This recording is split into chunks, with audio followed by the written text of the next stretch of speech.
Conexão Poder. Oferecimento Titânia Telecom. Soluções para conectar negócios e pessoas. E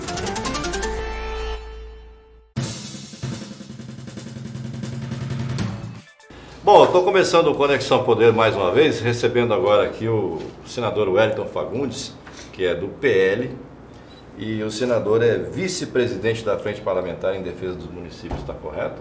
Isso mesmo. Bom, quero lembrar que participa comigo dessa entrevista a minha colega Márcia Matos, editora executiva do programa Conexão Poder. Senador, pegando o gancho já do seu posto lá no Senado de vice, eu tenho que botar o óculos, eu não enxergo, tô ficando, é umidade, né, que eu te falei, umidade alta. Uma idade alta. Vice-presidente da Frente Parlamentar em Defesa dos Municípios, e aí tá certo isso? Está ocorrendo uma discussão, a ideia do Bolsonaro, do presidente Bolsonaro, de extinguir municípios com menos de 5 mil habitantes, alegando que não tem bala para tocar, enfim, vai ser economia de prefeituras e câmaras e secretariado, enfim.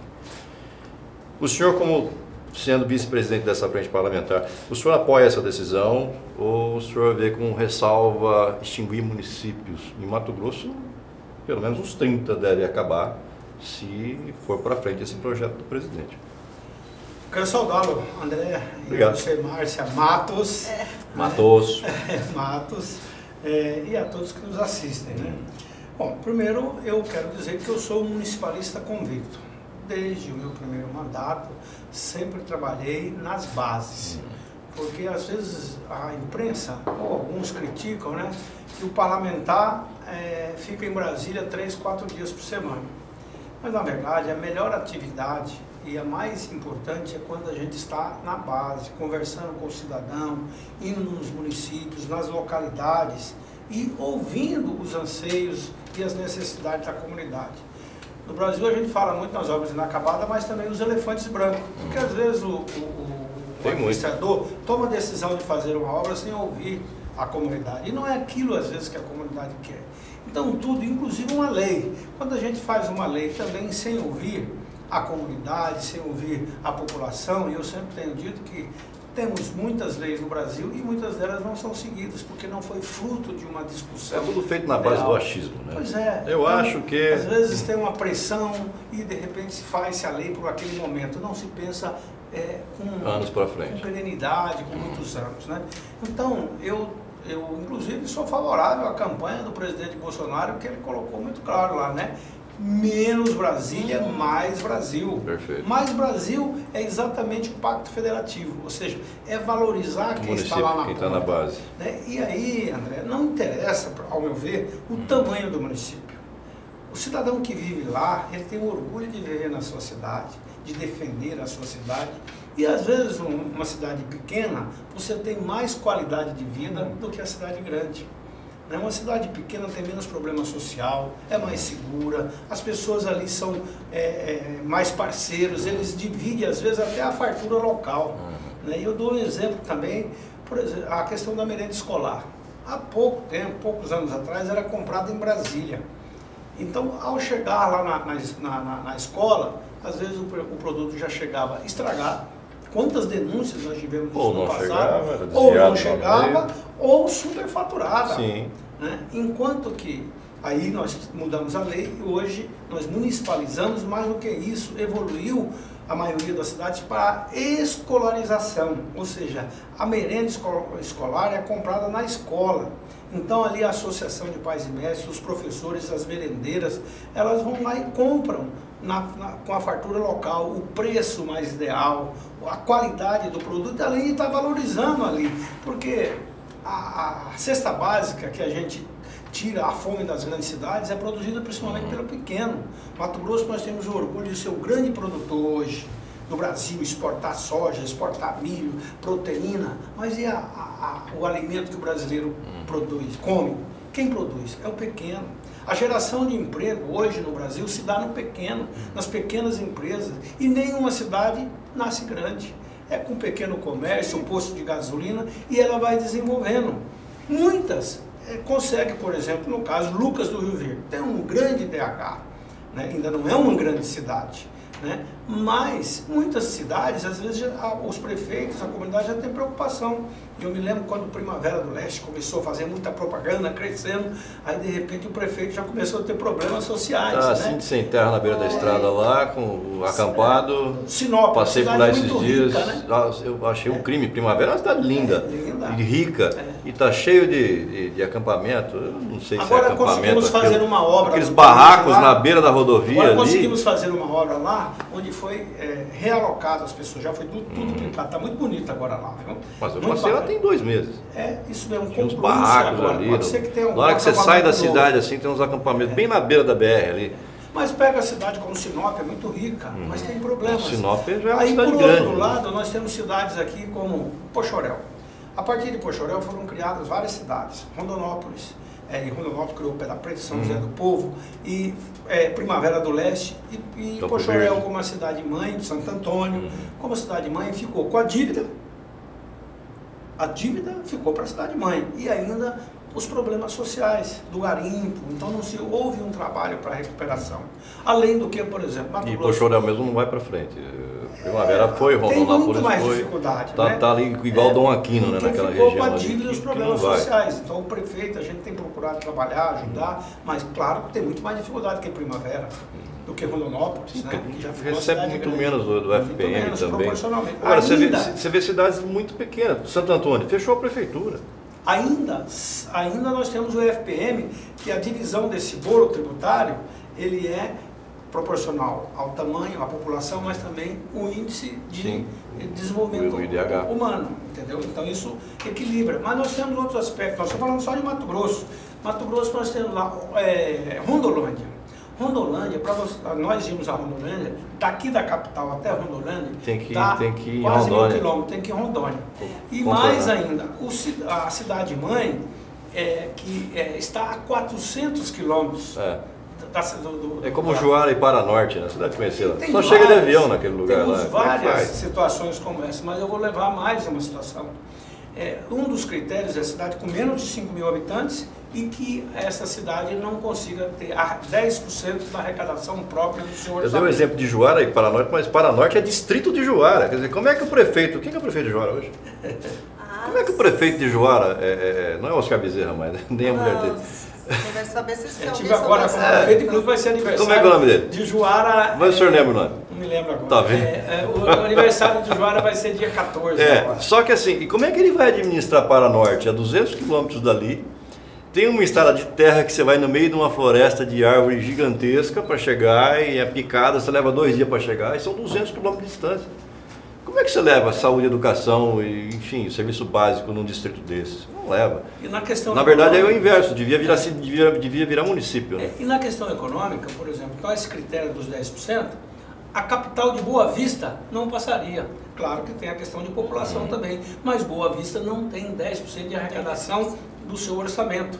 Depende do FPM. Então, o que nós temos lutado lá em Brasília é exatamente para que o governo cumpra a Constituição. Na Constituição diz lá que 22% do bolo tributário nacional teria que ser repassado para os municípios. Até pouco tempo atrás era 14%. E o governo foi criando tantos programas e deixando a responsabilidade lá para o município. E o povo vive na onde? No município. No município. O cidadão consegue falar com o presidente da República? É difícil. Né? O cidadão consegue falar com o governador? Também é difícil. Agora, com o vereador, o senador com o prefeito, também não. Né? O senador também não. Quanto mais distante a autoridade, maior. Por isso que eu disse que sou municipalista, por isso que é importante também o parlamentar, o político, sair da capital, ir para o interior, visitar e conversar com a população para ter exatamente o sentimento do que representa um todo da população. Então, esse caso específico da questão financeira, nós temos que aumentar o repasse dos recursos, tirar de Brasília, trazer para onde está o cidadão. Aumentar com o que, senador? Com essa divisão do tirar de Brasília, a divisão está errada, então? Está errada, porque hoje a Constituição diz que 22% e só está indo 18%. Nós já votamos no Senado mais 1%. Cada ano a gente tem aumentado gradativamente. E espero que a gente aumente agora também. Por exemplo, a seção onerosa, os royalties do petróleo. Pode dar aqui, dá a cola do senador aí, tem uma cola. O petróleo é retirado basicamente lá na nossa costa marítima. Mas essa riqueza é de todos os brasileiros. Então nós tivemos que votar a sessão onerosa para que também esse recurso viesse para o Brasil inteiro. Porque senão nós íamos promover uma desigualdade muito grande. Não é só do Rio de Janeiro o dinheiro, nem só do Espírito Santo, nem só de São Paulo. Exatamente. Né? Então conseguimos. O petróleo não é só desses estados, é do país Brasil. inteiro. Passaram uma colinha para o senhor, o que é? É o prefeito de Joara, o Carlos Sirena. Como é que é? Carlos... Agora a gente sabe quem é. Carlos Sirena. Agora mesmo, inclusive, conseguimos resolver o problema da UPA, que era uma unidade de pronto atendimento que estava lá parada. O prefeito, a gente tem trabalhado muito em parceria. Por quê? Porque eu fui lá em Joara. Cheguei lá, vi aquela grandiosa construção parada. O que é isso, prefeito? Olha, está aqui, a gente precisa dessa burocracia e tal. Fomos 3 audiências em Brasília para resolver. Se eu não estivesse lá, talvez eu não teria, o prefeito não teria nem contato comigo. Então, já vamos agora na inauguração, no aniversário, inaugurar aquela obra para servir muito mais à população. Tinha uma obra do asfalto que está emperrada há 3 anos. Estamos conseguindo resolver. Ô Sirena, tem que sair da toca, né? A gente nem sabia, não lembrava. Mas ele não sabia. também... Nem o senador lembrava o seu nome. Eu sou jornalista, na minha cabeça aqui eu estava com o Luciano Bezerra, ainda como prefeito daquela cidade. Não está tendo escândalo, né? Não A gente está já tendo sabe, escândalo. né? O prefeito está indo muito bem. Mas tem que sair da toca, vir mais para Cuiabá, dar algumas entrevistas, aparecer, mostrar a cara. Enfim. Mas ele assumiu o mandato também há pouco tempo. O repórter MT tem espaço para os prefeitos. Tem muito espaço. Mas concluindo essa questão dos municípios, então eu tenho certeza que seria muito ruim para o Brasil a gente centralizar, nós temos que descentralizar. Agora, a população pergunta, mas, senador, e o gasto? É muito gasto com Câmara de Vereadores, é muito gasto com os poderes. Aí sim, nós temos, e aí a PEC do nesse Pacto ponto eu Federativo, concordo com o presidente. A PEC do Pacto Federativo, ela prevê vários aspectos. Esse é um. Eu fiz a emenda suprimindo exatamente o artigo 6º que fala sobre a extinção do município. Agora nós temos que aprimorar a aplicação do recurso público. E aí entra a lei de responsabilidade fiscal, aí entra a fiscalização. Por isso no município é mais fácil, nós temos que dar mais poderes, principalmente para os órgãos de controle, Ministério Público, a própria Câmara e o cidadão. Porque quem paga o imposto, ele quer saber o seguinte, o serviço público que está chegando na minha casa de qualidade, eu quero ir num posto de saúde, eu quero transportar o meu leite que eu produzo na chácara, no sítio, e às vezes não tem estrada. Então tudo isso é que nós temos que fazer mais responsabilidade e mais cuidado com a aplicação do recurso público. Agora, por isso que a gente tem conversado muito com o Tribunal de Contas. O Tribunal de Contas não pode ser algo repressivo, tem que ser orientativo. Sim. Porque depois de cometido o erro, quem perde é a população, não adianta só botar na cadeia quem errou. Nós temos que, acima de tudo, evitar o gasto, o desperdício, a desorganização com o serviço público. Está sobrando dinheiro em alguns poderes? Está. Isso que eu Por ia exemplo, perguntar. o Congresso Nacional. O Senado está sobrando. Está, devolveu já 3 anos consecutivos. Assembleias, às vezes, devolveram para as próprias câmaras. Então, tudo isso é que nós temos que estudar para ter mais recursos para aplicar diretamente no cidadão. Por isso, as reformas. Fizemos a reforma da Previdência, temos que fazer a reforma tributária. Porque hoje a carga tributária é muito alta, a burocracia é muito pesada e aí não está sobrando recurso exatamente naquilo que é mais importante. É chegar no cidadão, estrada, escola, melhor salário para o professor, é mais condições de atendimento àqueles que estão lá pagando o imposto. Isso nós vamos estar votando. Fundamental a questão de imposto, não é só na ponta, no cidadão. O empresariado está aqui. Sufocado. O senhor é empresário também. Sufocado. As suas empresas trabalham aqui. Muitos impostos. E aí você vai gerar emprego como? Muita burocracia, muito controle, é importante o controle, mas também tem que ter eficiência na aplicação. Então é isso tudo que eu acredito que é a grande revolução que nós vamos fazer. Por exemplo, o governo é o maior agiota desse país. Deixa de pagar um boleto do INSS para você ver. Exatamente. No dia seguinte, quanto que vem de multa? É um baita negócio, né? Então nós temos ações extremamente importantes em Mato Grosso. Por exemplo, a questão da reforma tem que mudar isso, da regularização fundiária. Tem que mudar essa questão de essas multas absurdas e vamos mudar. impostos. Nesse ponto, o presidente os empresários estão tudo aqui. E ninguém vai dar emprego, vai gerar emprego como? Por isso a reforma tributária. O cara ganha R$2.000 por mês, ele custa 4 para o patrão dele. Por isso a reforma tributária é fundamental. Todas as reformas são importantes. Porque o mundo mudou.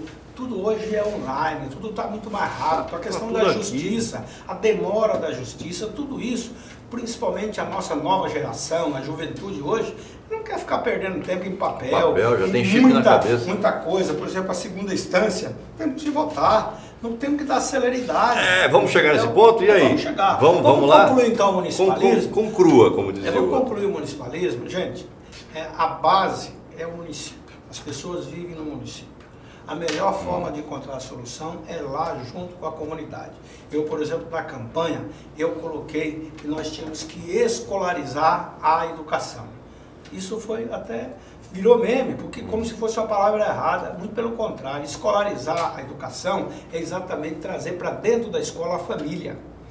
O papel de educar é da família, de ensinar é do professor, mas o professor não pode ser o responsável por educar seu filho. Antigamente era assim, o senhor deve ter pego essa época, mas eu peguei essa época. A gente mudou a legislação, então hoje a liberdade é demais. É libertinagem, Aí vira na verdade é isso. É pior. Então eu defendo exatamente que, por exemplo, se eu fosse prefeito, governador, até presidente da República, eu entendo que escola nenhuma poderia fechar no final de semana. A escola tem que ser abrir a praça esportiva mais democrática escola possível, para o final de semana reunir a família, discutir os problemas. Muitas vezes você constrói uma obra pública e vai lá em 6 meses está depedrada. Por quê? Porque não houve a conscientização e a importância daquilo para a comunidade. Então, eu penso que a educação é a revolução. Claro, e para isso nós temos que envolver essa a história família. de abrir escola fim de semana é uma reivindicação muito antiga. Desde o tempo que eu era moleque, eu estudava, já tinha essa ideia e se proibia muito na época da ditadura. Eu me lembro que a gente era louco para jogar bola e diversão de pobre era jogar bola. E aí a gente invadia a escola para jogar bola no fim de semana. Mas eu acho que agora para usar a quadra. Custos, né? Enfim, mas você não usava a iluminação nem nada, você usava só a quadra, você queria a quadra e os gols ali para você brincar. Aí você tem que brincar na rua, fazer golzinho com tijolo e brincar na rua correndo risco. Abre a escola. Um jovem, uma criança que está numa praça esportiva, a energia, gasto, é o mais barato, porque a criança que está lá, ele está socializando, ele está se entrosando, ele está convivendo, às vezes dando a pelada, dando o chute, mas termina, vamos ali, vai brigar com o coleguinha, mas resolve ali. Isso evita do moleque ir pro tal do baile funk. Exatamente. Né? Evita do moleque ir para a mão do traficante. Isso para mim é revolução educacional. Perfeito. Revolução educacional não é só estrutura, é o salário do professor, mas é envolvimento acima de tudo da família.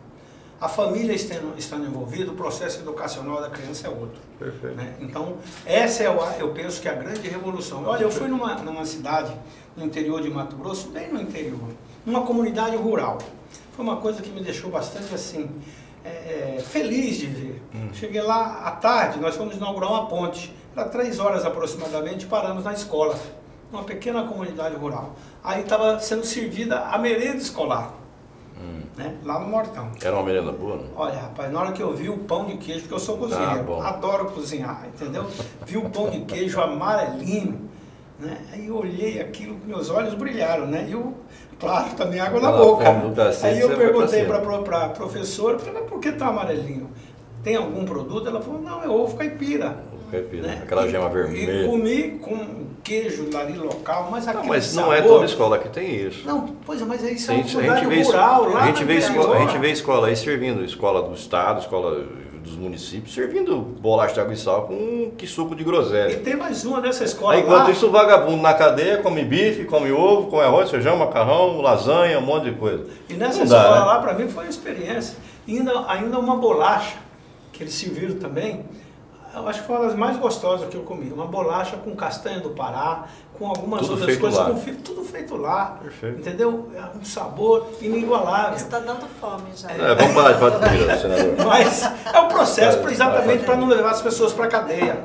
Hoje, infelizmente, nós temos uma maioria dos presos são jovens. E esses jovens são porque não tiveram oportunidade de uma escola. Muitos tiveram e são vagabundos por natureza mesmo. Mas a maioria é que não teve oportunidade. Né? Não quero passar a mão. Não quero passar a mão no bandido. Vagabundo tem que mandar para vala. Eu não vou entrar nesse método, que para mim é demais. Aí para mim é demais. O Senado vai votar. Mas não é verdade. Tem cara que não adianta. Você pega falar educação e tal, tudo bem, mas você dá oportunidades 1000 para o cidadão e ele volta para o crime. Mas aí são os reincidentes, que Não tem tem jeito, isso aí é só... realmente diferenciado. É só mandar pro buraco mesmo e pronto. Você falando aí, nós temos hoje 400 mil presos que não foram nem julgados na primeira instância, presos provisórios. E dentre esses tem muita gente que às vezes foi por uma briga em casa, foi por um acidente de trânsito, e essas pessoas são jogadas. Eu gostaria, inclusive, de falar um pouco da segurança, porque quando eu fui relator no orçamento desse ano na área de defesa e justiça. E exatamente essa semana, depois de um trabalho que a gente vem fazendo com o ministro Sérgio Moro, ele tomou uma decisão, assinou uma portaria para trazer para Mato Grosso a Força Nacional para fazer um trabalho integrado com as polícias militar, polícia rodoviária, polícia civil, polícia federal, nas nossas faixas de fronteiras. E hoje o grande problema que nós temos é a questão da droga. Infelizmente a droga atormenta e destrói uma família. Essa fronteira escancarada nossa aqui, senador. E a fronteira e nós no Mato Grosso somos rota do governo federal, né? Então, e aí eu pergunto para o senador, não existe um lobby nosso para chegar, bote uma base do Exército, da Aeronáutica... Agora, vai sair a base do Exército? Não é base, já temos lá os postos, mas nós conseguimos agora exatamente... Que só o GFON não resolve. Essa posição da Força Nacional, o Exército Brasileiro, trabalhar agora em toda a faixa, e é específica para Mato Grosso, porque nós temos 720 quilômetros de divisa seca com a Bolívia. Então, e mais 300 não adianta colocar os caras lá com aqueles urutu velho, que eu tenho que botar os caras com helicóptero, com caça, e a região da faixa de fronteira... Senão não funciona. A faixa de fronteira normalmente é desguarnecida, é abandonada. Totalmente. Então, quando você deixa uma região abandonada, mais possibilidade tem da vulnerabilidade, ou seja, do narcotráfico tomar conta. Então nós queremos e estamos trabalhando exatamente para levar mais a presença da polícia. E também agora eu estou sendo o relator de um PLN que trata exatamente da repatriação daqueles recursos da Petrobras, que são 2 bilhões e 200 milhões, e nós dividimos então metade para a educação, que é muito importante, e também a outra metade para os governos, ou para a região da Amazônia Legal. Você veja bem, nós estamos trazendo dinheiro que seria lá de fora do Brasil, esse dinheiro já estava lá fora, pelo desvio, conseguimos trazer e vai ser aplicado na Amazônia. Para quê? Para regularização fundiária, para a defesa, que aí virá os recursos para mais equipamentos e também para regularização fundiária, a defesa e esse trabalho da polícia, preventiva, equipamentos. A nossa guerra é essa, a guerra é contra o tráfico de arma e de droga. Se você equipar exército e aeronáutica na fronteira, não precisa de equipamento de última geração, basta os caças Tucano ali, helicóptero Apache de ataque, você resolve com o traficante. Você não precisa ter avião supersônico para fazer isso aí. Né? Deixa isso para outras coisas, né? Para defender Brasília, por exemplo. E com esse programa, inclusive, nós... E tem caça Tucano sobrando, né? Tudo tem que ter... Bota lá, resolve. Nós estamos agora, inclusive, hoje nós assinamos, tivemos um encontro aqui para discutindo sobre a questão da internacionalização do aeroporto de Vargas Grande. Vamos entrar nesse ponto. Mas aí também, dentro dessa... Aí você vai comprar uma briga com Cuiabá, que você falou Aeroporto Internacional de Vargas Grande, o Cuiabá fica bravo. Quando você fala que é de Cuiabá, os Vargas Grandes ficam bravos também. Tem vereador em Vargas Grande querendo fazer por red lei para obrigar piloto, quando descer ali e falar, estamos em Vargas Grande, não é Cuiabá mais. Será investido também agora no aeroporto de Barra do Garça, no aeroporto de Tangará, de Cáceres e também de Matupá. Esse de Cáceres é estratégico, porque ele está ali próximo da divisa. Então nós vamos, o deputado Leonardo de Cáceres, nós estamos fazendo um trabalho, quem sabe, colocar até uma base aérea lá em Cáceres. Demorou, forte. Demorou. Mas tinha um projeto de inteligência ali de segurança. Isso agora nós vamos trabalhar integrado. E eu quero aproveitar, inclusive, convidá-los, todos que estão nos assistindo, agora na próxima, dia 18, nós vamos estar inaugurando aqui o posto da Polícia Rodoviária Federal aqui na saída de Cuiabá para Rondonópolis. Esse posto foi construído pelo Ministério do Transporte, ele inclusive a sua fachada com vidro blindado, e ali será um grande posto dessa integração também rodoviária. Todas as polícias juntos. Ali, já não tem um posto ali? Todo ele foi reconstruído agora. Vamos inaugurar agora. Então, lá, inclusive, com canil. É o Trevo do Lagarto, né? Não. Saindo de Rondonópolis, de Cuiabá para Rondonópolis. Rondonópolis, estou confundindo com Cáceres. Isso faz parte da duplicação Lagarto é Cáceres. das obras de duplicação de lá no Sinuelo, lá para o lado do Sinuelo. Exatamente.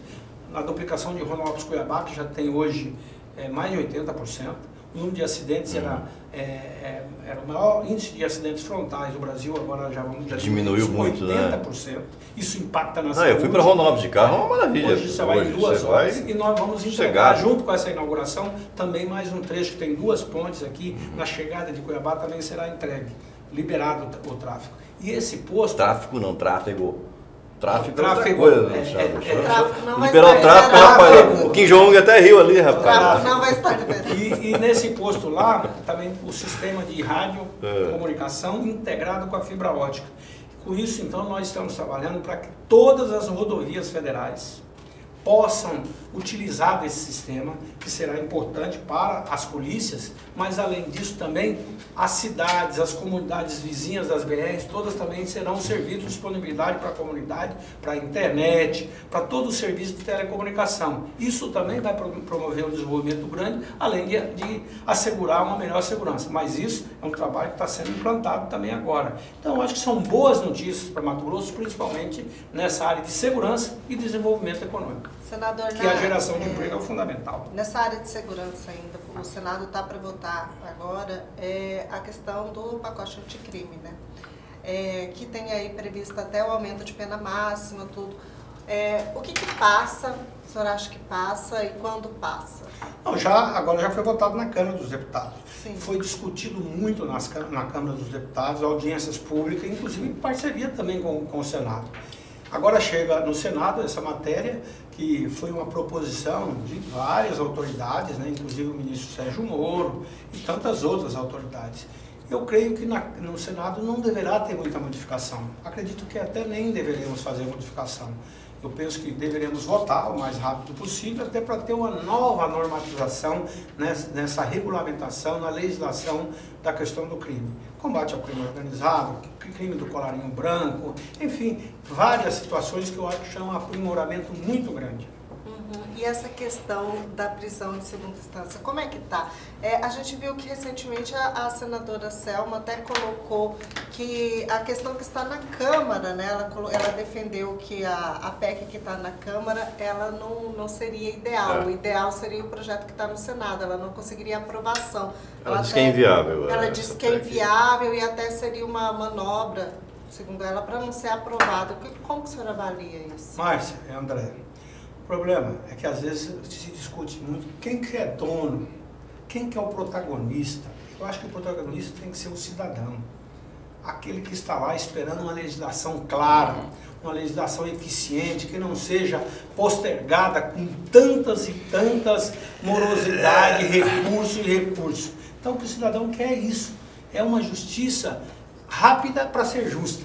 Porque hoje você vai, às vezes, entra com um processo, passa 10 anos, 20 anos, 30 anos, a pessoa já morreu, prescreveu e aí não tem. Então, essa demora é ruim para todo mundo. Porque também você é acusada, e hoje está muito fácil, porque hoje todo mundo acusa de qualquer forma, e de forma até irresponsável. A indústria do dano moral. E os fake news, inclusive eu faço parte da CPI da fake news. Tanta coisa que está lá, tanta coisa. E aí é o seguinte, você é acusada, você que inverteu, você que tem que provar que é inocente. Isso está totalmente diferente. Quem acusa é que tem que provar. Então, eu acredito que essa questão da segunda instância já está pacificada, tem que se votar. Agora, votar o quê? Qual que é o melhor projeto? O melhor projeto, eu acho que é juntar todos os projetos que tem uma PEC do Senado, do senador Oreovisto, tem esse projeto de lei também no Senado e tem uma PEC da Câmara. Então eu penso que tem que discutir tudo, como fizemos com o ministro Sérgio Moro, tivemos 2 reuniões de líderes, e aí às vezes as pessoas querem que a gente tome medida precipitada, e às vezes é cobrado, qual a sua posição? Antes de discutir, antes de ouvir. Eu, no meu caso, eu sou líder do Bloco Vanguarda. O nosso bloco é composto do PL, o PSC e o DEM, inclusive.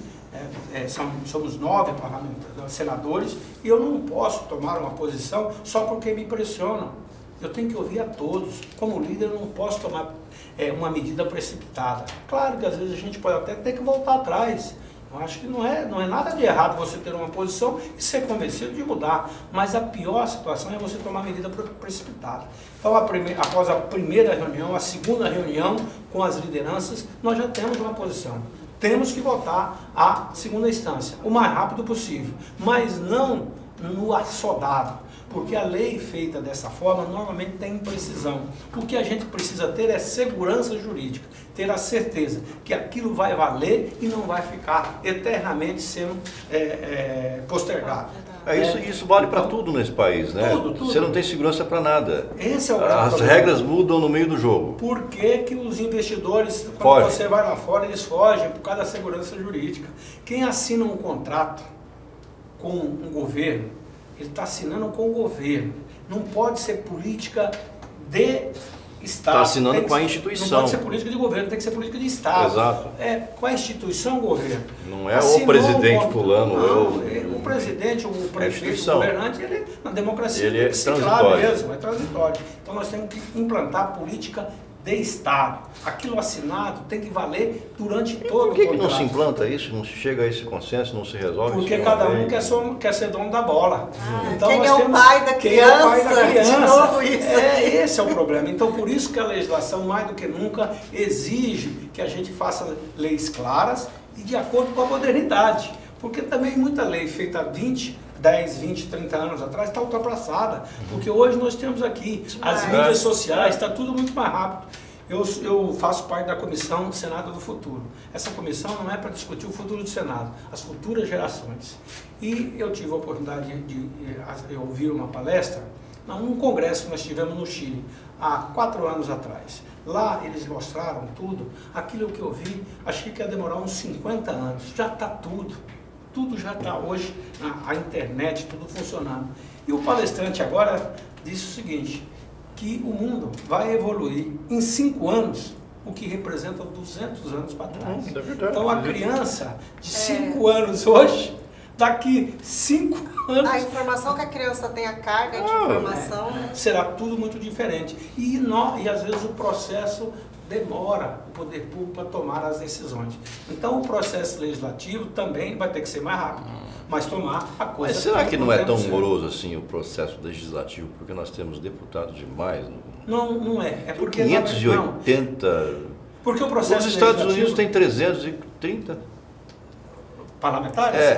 É um país 10 vezes mais rico ou mais, 20 vezes mais rico, tem 50 estados e tem 100 milhões de habitantes a mais. Mas pelo contrário, lá nos Estados Unidos, o Estado é muito forte.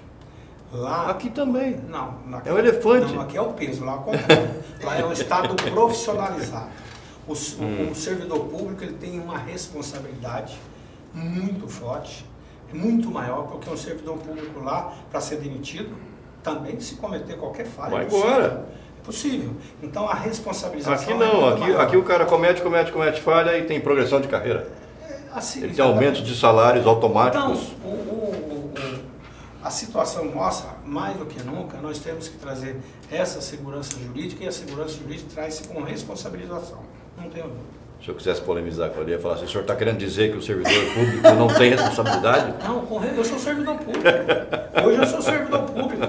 Então, assim como os políticos têm que ser responsabilizados... O servidor também tem que ter. Todo servidor. Eu cobro muito esse pessoal aqui. Da aposentadoria compulsória.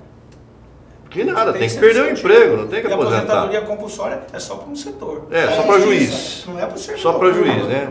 O cara rouba, o cara vem de sentença, aí não, o senhor não pode, o senhor está aposentado, ganha 40 pau por mês, fica em casa. Também quero, né? Nós temos que profissionalizar o servidor público, valorizar o servidor público, e eu falei muito isso na campanha. Parece que tem 2 setores da sociedade. É o servidor público e a sociedade. Não, o servidor público tem família. Nós contra eles. Ele tem filho, tem pai, tem mãe, então ele é um membro da sociedade, ele também contribui. Aliás, ele paga todo final do mês. Então o servidor público tem que ser reconhecido. A polícia, você não pode ter medo da polícia. A polícia tem que ser a companheira da sociedade. Então, tudo isso é uma evolução. Tudo é questão cultural também, né, senador? Vou chamar a polícia, hein, vai te pegar. E o pai já fala isso desde criança, bota medo, né? A polícia tem que ser... E o servidor também é assim, né? Ele acha que o Estado está ali para servir ele, e ao contrário.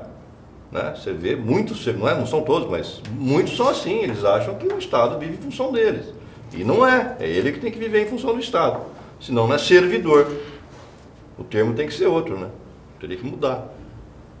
Bom. E a política, senador? Senador, pegando o gancho do aeroporto de Várzea Grande que ele falou... de Várzea Grande, estamos chegando no aeroporto de Várzea Grande. Estamos chegando em Várzea Grande, senhores passageiros. Sejam bem-vindos a Várzea Grande. Com certeza.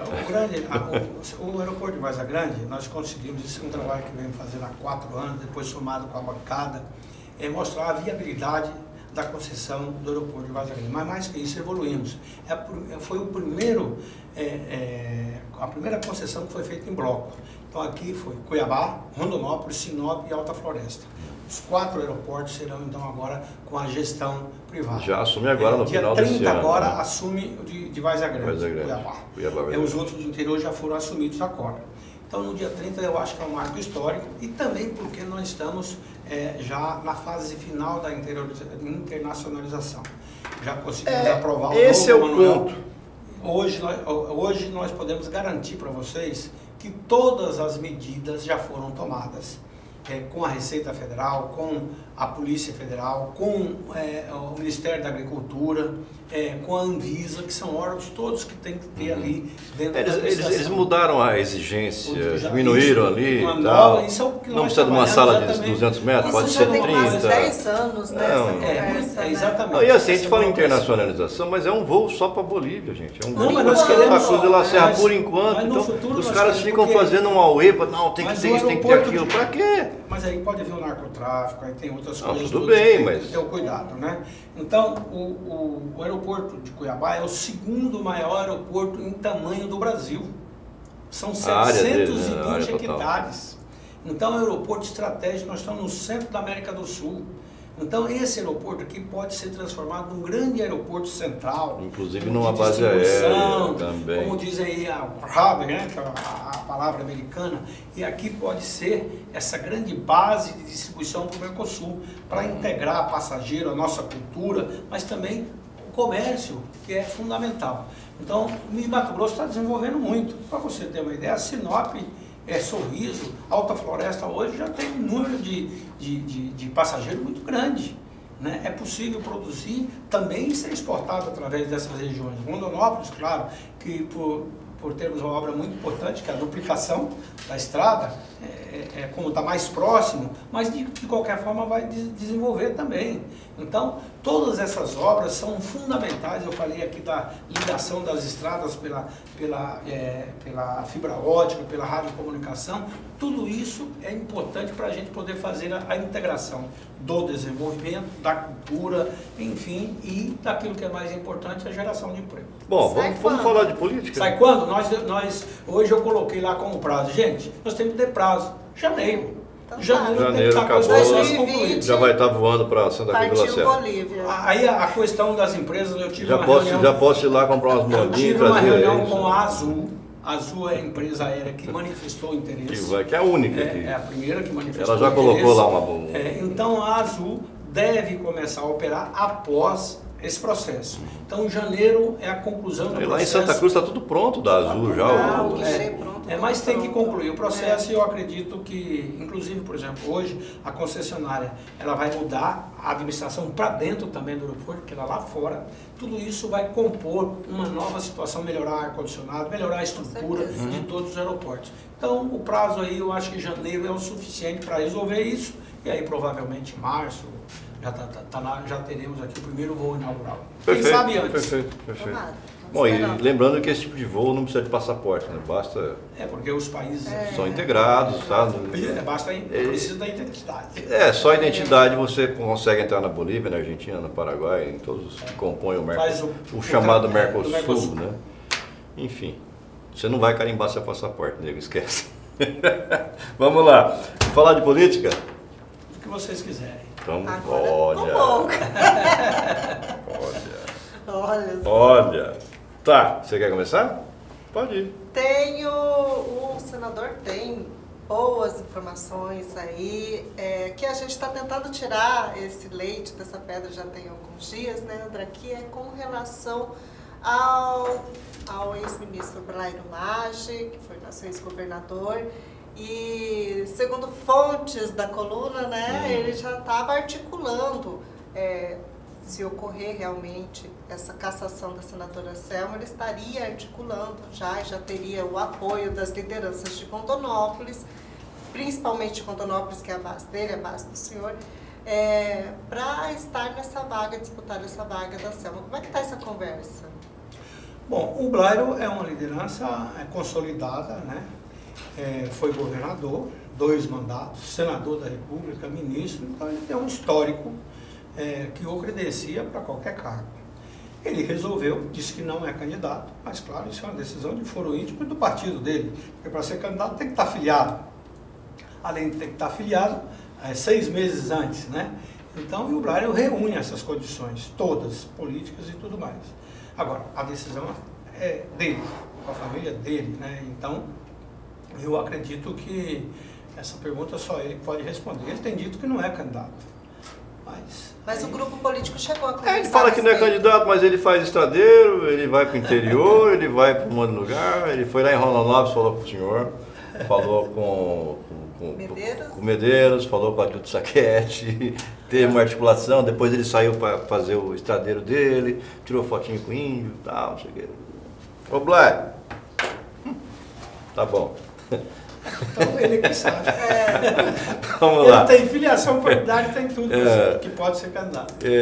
Falando em poder... O nome que o Blairo falou da possibilidade de ser candidato, que é do nosso partido, do meu partido, do PL, é o Cidinho, que é o suplente dele. Cidinho, grande camarada. O Cidinho grande já também é um que pode apoiar e pode receber o apoio do Blairo e estar no meu partido. Nós estamos aqui fazendo essas elucubrações aqui, elucubrando aqui, porque a senadora Selma está sofrendo um processo de cassação e que a gente vem percebendo que a celeridade da coisa é para acabar caçando mesmo, né? Nem ela está iludida achando que não vai ser caçada. Eu respondi diretamente a sua pergunta, mas primeiro é o seguinte, nós teremos eleições? Então, o relator do processo caso ocorresse, né? indicou uma nova eleição, e aí é que entra Blairo, Cidinho, Botelho, Janaína, enfim. Que corroborou, ou seja, tomou a mesma decisão daqui do Tribunal Regional Eleitoral. Mas ainda temos um pleno. O senhor acredita na cassação? Eu acredito que a Justiça, espero, tenho certeza, que a Justiça vai procurar fazer justiça. A senadora Selma justiça nesse caso? Fazer a coisa correta. Né? A senadora Selma, eu posso dizer aqui sobre o ser humano. Eu conheço a Selma de Rondonópolis ainda, não sei se vocês sabem, ela morou em Rondonópolis, muito amiga da minha sogra, chegou a ser minha advogada. Ela foi advogou lá. Depois foi para cá. E aí, como juíza, teve a sua atuação. Agora, em relação ao processo, eu não tenho como falar. Primeiro que eu não sou advogado. Segundo que eu não estudei o processo e nem tive curiosidade. Porque isso não me pertence, não é o PR. O PR não levou esse questionamento. Então essa decisão será da Justiça. Eu posso dizer que a Selma tem tido uma forte atuação, uma boa atuação no Senado. O meu relacionamento com a Selma é excelente como pessoa. Não tenho dificuldade nenhuma de relação com ela.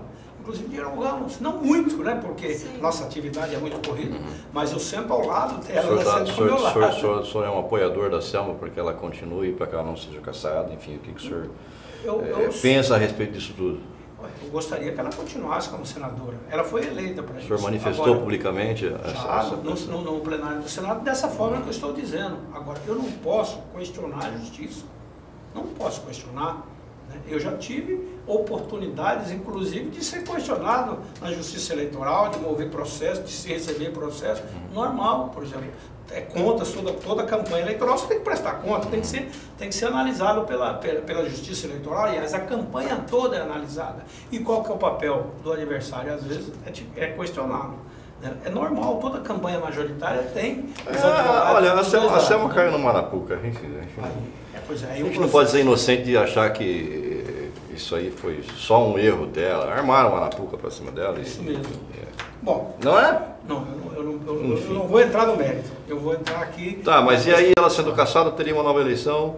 O senhor acha que Blairo, Botelho, Janaína... Quem Janaína seria não pode. Não, ela é muito nova, não é verdade? Tem idade. Quem seria um nome aí para entrar nessa parada toda? São muitos nomes. Tem que estar afiliado a partido e tem que ter afiliação de 6 meses. E, claro, querer. Também tem que ter vontade. Agora, ela sendo caçada, o Botelho vai ser o candidato, a Janaína assume a presidência da Assembleia. Não sei, não dá pra gente precipitar. Não dá pra os caras já estão desenhando isso aí já. Antes de acontecer, eu acho que é ruim. Ele está tentando puxar a língua do senhor, ele não você põe a língua percebeu, pra né? fora. Minha língua é pequena. Ele usa esse aparelho, esse aparelho que disfarça aqui, branquinho, e você não consegue puxar a língua. Senador, como que está esse relacionamento com o governo, da bancada com o governo? Como que o senhor está avaliando essa gestão do Mauro Mendes? Lembrando que o senhor foi aniversário. O senhor acabou de falar sobre adversários e tal, eu me lembrei disso, né? Lembrando que o senhor foi adversário dele e tal. E também sempre esteve à frente dessas lideranças aí de emendas e tal. Como é que está esse relacionamento? Olha, vocês acompanharam a campanha. Eu sou um político que procuro sempre fazer a campanha com proposta. Na campanha me provocaram muito para falar do mal do pitotáxi, disso, daquilo. Olha, gente, eu vou fazer uma campanha bonita, limpa, positiva. Isso ganha eleição? Às vezes você perde, mas você ganha no tempo. Você ganha na relação. O senhor foi em segundo, o senhor foi muito bem votado. Fiquei muito feliz, fui o segundo colocado. Então, para mim, com pouca estrutura, o Pedro era governador. Foi a primeira vez na história que quem é governador acabou ficando para trás. O Mauro estava com força econômica, né? Então, fizemos uma excelente campanha. E eu sempre disse o seguinte, precisa dar um ano. No Brasil, o tradicional são 100 dias, né? Mas eu acho que um ano é um tempo suficiente para a gente poder fazer uma avaliação. Mas o Mauro tem tomado posições, Duras. Que, claro, ele será julgado. Ele tem que dar o resultado. E esse resultado, por exemplo, o Chile é um país que está com a situação econômica muito boa. Só que é o seguinte, o governo achou que era só cuidar da parte econômica, desenvolvimento. E largou o social.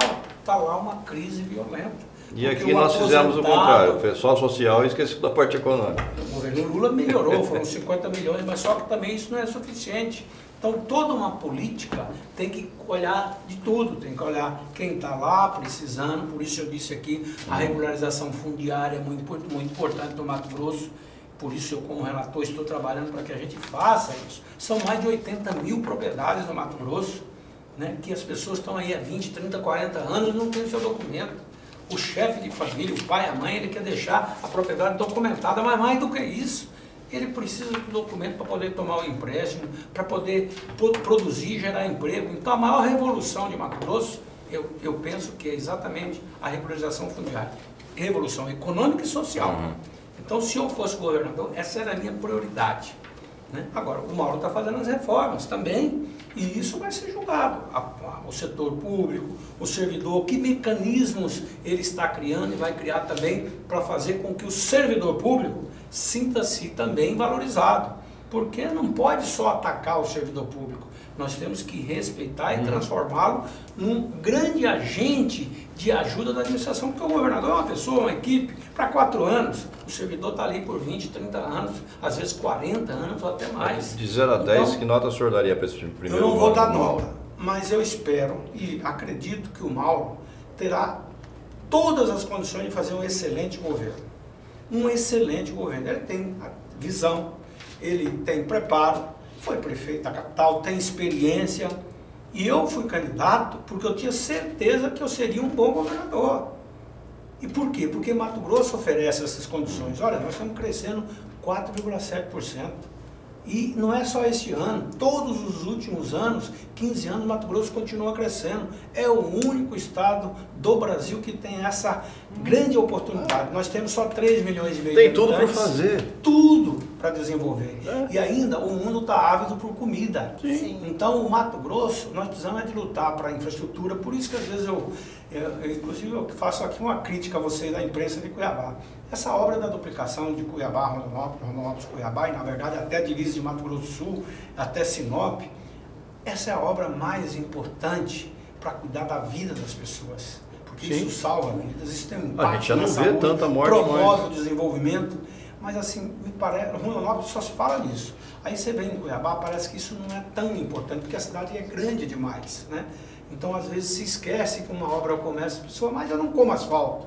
Gente, uma dali que vem a sua comida. que vai promover o desenvolvimento. Falta esse entendimento. Né? Né? Então, eu acho que é um trabalho que tem que ser feito. Hoje mesmo eu estava reunido com o pessoal do Ministério do Transporte e dizendo a importância que é mostrar para o cidadão o que representa Aí aquilo você para a tem que vida. mostrar para o Por cidadão. exemplo, aqui nessa primeira comunidade ali, Água Limpa, né? Aqui na saída para Rondonópolis, ali o pessoal precisava atravessar de um lado da outro na rodovia.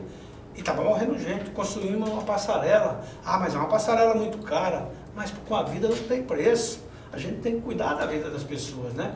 Então, esse trabalho nós estamos fazendo, não só esse, como todas as estradas. Eu sou municipalista, defendo mais escola, trabalho pela saúde, como aqui o nosso novo pronto-socorro no Hospital de Cuiabá. Eu e Brário trabalhamos lá. Na campanha, eu larguei aqui a campanha para ir lá. Ainda sofremos um acidente no dia da missa de 7º dia do meu sogro, na véspera do debate. Verdade. Foi uma coisa assim, complexa, mas eu estava fazendo algo maior. Maior que é trazer um hospital desse aí, que é uma maravilha, né? Inauguramos, claro, cabe agora, eu acho que o trabalho, eu parabenizo o Emanuel Pinheiro com a sua equipe, pela capacidade de gestão de fazer uma obra em tão pouco tempo, né? Porque concluiu uma obra dessa. Começou lá atrás. Mas ele concluiu em pouco tempo. E só o dinheiro resolve? Sim, não. não. Se não tiver uma boa gestão, aquilo desmancha, some, né? Então, ele inaugurar agora a Praça da Gratidão, com seu nome, do nome Brairo, do né? E também do ministro. Eu fico muito feliz. Mas a maior felicidade, além de ver a obra pronta, é funcionando. Porque ali o capital humano, treinar as pessoas, capacitar é fundamental. Como eu ficava revoltado na campanha, que não aceito ter o novo hospital universitário com um recurso na conta há mais de 6 anos parado, o contorno viário de Cuiabá. Então, acho que são obras... VLT é outra história mais complexa É uma ainda. novela, né? Mas tem que concluir, Grande tem que novela. tomar... E o Mauro pediu 1 ano Foi. de prazo para tomar a decisão, para ver o melhor caminho. Então, eu penso que a gente tem que esperar, ele tem que tomar a decisão e vai ter que tomar. Nós estamos caminhando aí para o final. Temos quanto tempo aí? Quanto tempo tem? Quase 1 hora. Quase 1 hora. Então a tua assessoria está brava Tá comigo em lá, pé ela está ali, em ó. pé. Ela cruza o braço ficando feio para mim, ela acha que me intimida, senador, mas me intimida não, cara. Brincadeira. O nosso FEX vem ou não vem? O FEX, que é bom dizer, é o Fundo de Compensação das Exportações, oriundo da Lei Candir. Não é. Diz ele que não. Não é. Fica esperando, showmano. O FEX. Mas esse é o problema. O FEX não é obrigatório. Então eu sempre tenho dito que o governo paga se quiser e se puder, paga se puder e se quiser. Então esquece. Por isso, inclusive, eu fui relator, Fica esperando, showmano mesmo o eu fui negócio. relator numa comissão especial onde nós tornamos obrigatório o FEX. Já aprovamos no Senado, mas não foi aprovado na Câmara dos Deputados. Agora tem a proposta da reforma tributária. Se fizermos a reforma tributária, claro que vai estar embutido nisso a questão da Lei Candir, porque não é correto exportar imposto. Nós temos que estimular a exportação, mas o governo tem que devolver os estados que estão fazendo o seu esforço. E hoje o que existe é FEX, a Lei Candir, FEX, o Fundo de Compensação. O governo está atrasado o ano passado e vai vencer esse ano. É 1 bilhão praticamente. Não, pro Mato Grosso. É. É 4 bilhões, que foi o compromisso do ministro Paulo Guedes e do próprio presidente Bolsonaro, de pagar 4 bilhões este ano, né, dos 2 anos.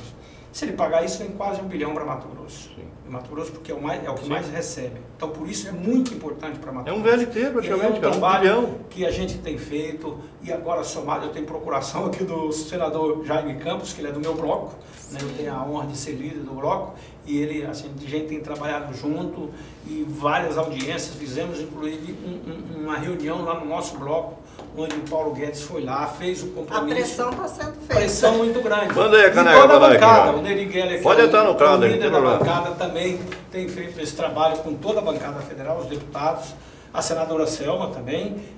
Então, nós estamos pressionando. Pressionando porque é bom para Mato Grosso, para o governador Mauro, Olha só, discutir a eleição Para os e eu não quero servidores que pior, estão esperando o O senhor é o senador da República. Claro, mas não sou vingativo e muito pelo contrário. Eu acho que o senhor não é coronel, o né? voto é uma confiança que o eleitor deposita o no voto do político. Elton, Eu né? tenho mandato, eu tenho que responder esse Exatamente. voto de confiança. E é assim que a gente está trabalhando lá. Além disso, a sessão onerosa, que conseguimos aprovar, não foi aquilo que esperávamos, mas também virá um recurso expressivo para Mato Grosso, está sendo transferido agora, e para o governo do estado e também para os municípios. O governo fica com 75% e os municípios com 25%.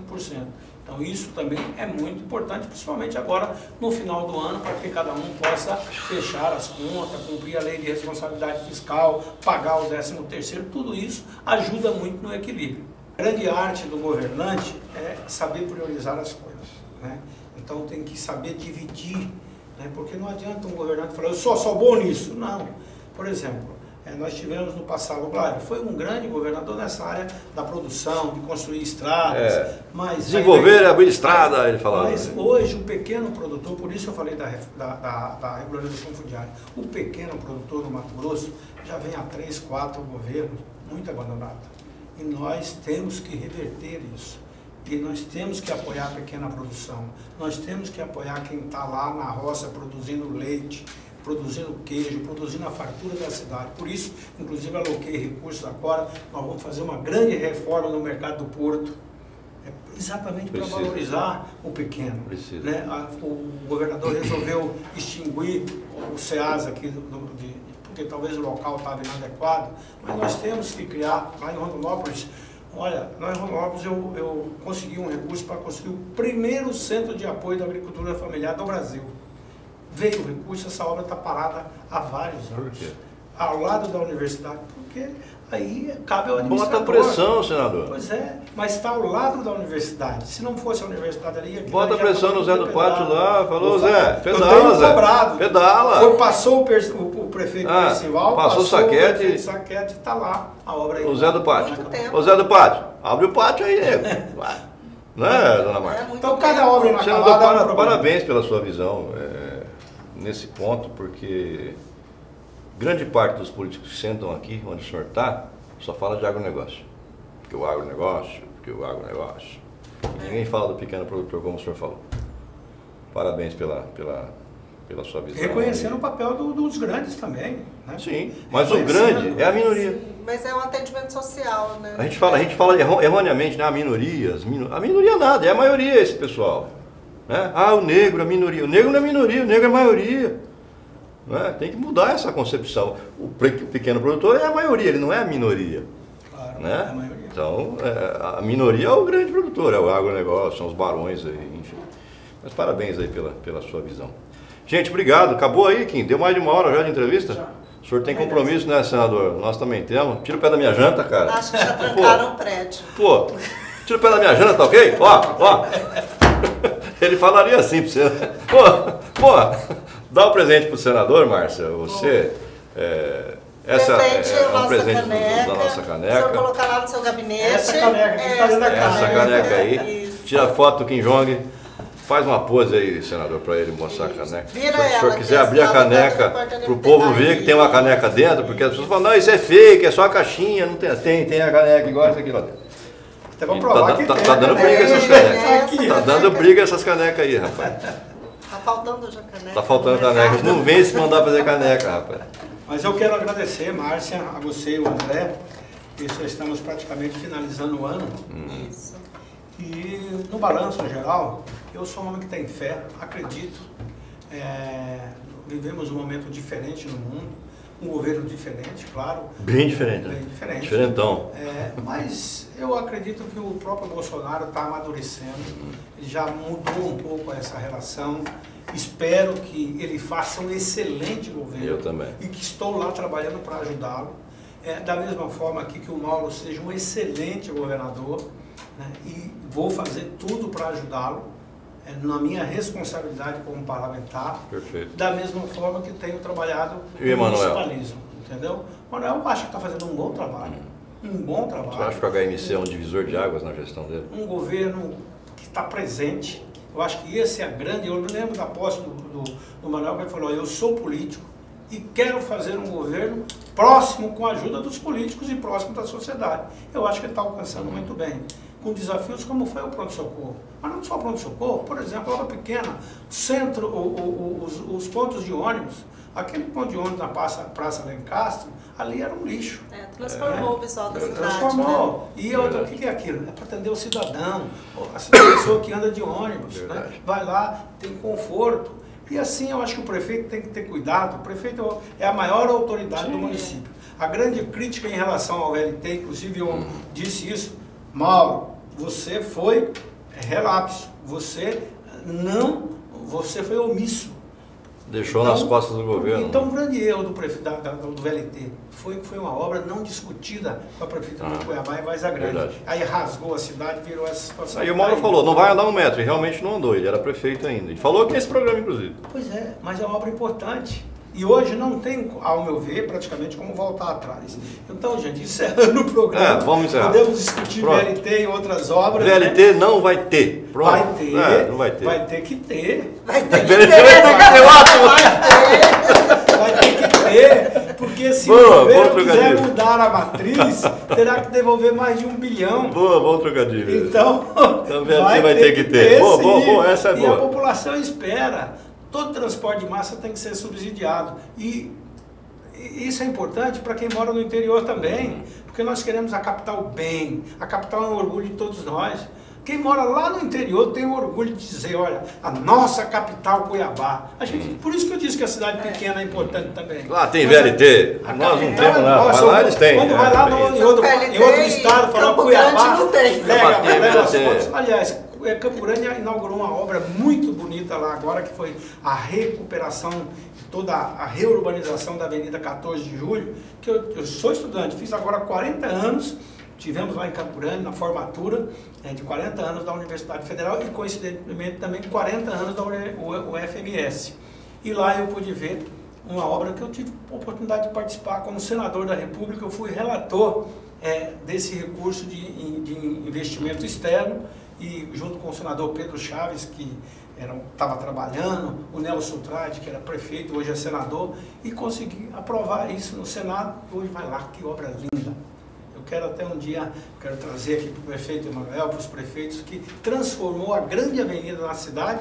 Continua o trânsito, mas virou um grande shopping a céu aberto. Uma maravilha. Campo Grande é uma cidade linda, né? Linda. A gente mora em Cuiabá, tem essa rixa, mas Campo Grande é muito bonita. Campo Grande é uma baita de uma cidade. E a gente devia copiar Campo Grande. Mas não xingar Campo Grande. Cuiabá está melhorando cada dia mais. Está melhorando. Está melhorando. Bastante. Quando dividiu, eu estava em Campo Grande. Enquanto lá era uma festa, aqui era um velório. E hoje é o contrário. Agora é o contrário. É o contrário. Hoje é o contrário, né? Mato Grosso, potencial. Aqui abre boteco, lá abre farmácia. Aqui está Cuidado dos velhos. Campo Grande é boa, mas Cuiabá muito bem. Obrigado, senador. Até a próxima. Gente, obrigado, gente. Obrigado a vocês da assessoria que acompanharam aqui. Até a próxima. Tchau. Conexão Poder. Oferecimento Titânia Telecom. Soluções para conectar negócios e pessoas. E